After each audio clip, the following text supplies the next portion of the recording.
Et le bonjour, aujourd'hui on va parler de la famille royale d'Angleterre, on va parler de la reine d'Angleterre et du protocole royal quant à l'intervention des membres de la famille royale dans la politique internationale ou alors dans la politique du pays. Donc si vous vous souvenez, on nous avait répété en longueur de mois, de jours, d'heures que Harry et Meghan n'avaient pas le droit d'interférer dans la politique étrangère en donnant leur opinion sur le droit de vote, en incitant les gens à aller voter, en donnant leur opinion sur la couverture de santé universelle à tous aux États-Unis, même si Meghan, en tant qu'Américaine, avait le droit de le faire. On nous a expliqué que s'ils souhaitaient s'exprimer, ils devaient remettre leur titre. Ça avait fait un scandale, tout le monde criait « Non, ils n'ont pas le droit, ils ne doivent pas le faire, c'est horrible, c'est pas possible, ils ne doivent pas intervenir dans la politique américaine. » Ils ont vraiment fait un tapage par rapport à cela et tout le monde, même certaines sur cette chaîne qui sont contre Harry et Meghan, ont dit qu'ils ne devaient pas se mêler de ce qui ne les concernait pas. Et je rappelle que Meghan est américaine, donc elle a tout à fait le droit d'appeler à voter en tant qu'américaine. Mais qu'a-t-on vu ces dernières semaines? Premièrement, on a eu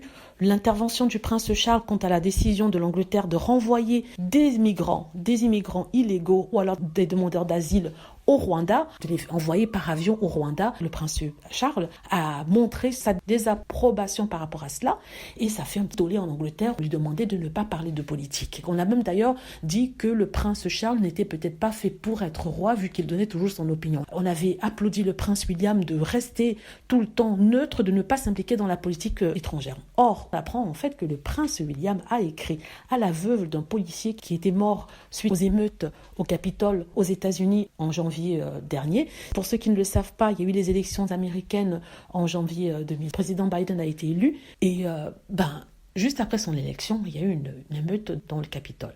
Et ça avait fait un mort et à la suite duquel aussi le policier avait succombé à une crise cardiaque. Donc, il y a eu une polémique quant à la responsabilité d'une telle action. Et d'ailleurs, le prince Harry s'est exprimé en disant qu'il avait prévenu Jack Dorsey, le propriétaire de Twitter, en disant qu'en ne monitorant pas la plateforme Twitter, ça permettait à certains d'écrire des conneries et de fomenter ce genre d'action. On avait critiqué Harry, on lui avait dit qu'il n'avait pas le droit de se mêler de quoi que ce soit et qu'il fallait qu'il rende ses titres. Or, ici, le prince William a écrit à la veuve de ce policier pour lui dire qu'il est désolé d'apprendre sa perte et aussi que son mari est mort en héros parce qu'il était défendeur de la démocratie. Donc, quand il parle de démocratie, il fait référence directement au débat politique. Donc, il n'y a rien de mal à écrire à la veuve pour présenter ses condoléances.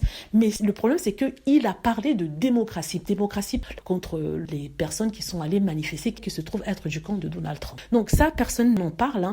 Et justement, il y a des gens en ce moment qui sont en train de critiquer. Les Américains ne sont pas contents. Ils écrivent des lettres sur Twitter partout pour demander au prince William de ne pas se mêler de leurs affaires, de rester apolitique. Donc tout ça pour montrer qu'il y a un double standard. Tous ceux qui sont sur cette chaîne qui disent que oui, Harry et Meghan doivent donner des leçons, ne doivent pas se mêler de la politique, mais là, on les a pas entendus parler de l'action du prince William.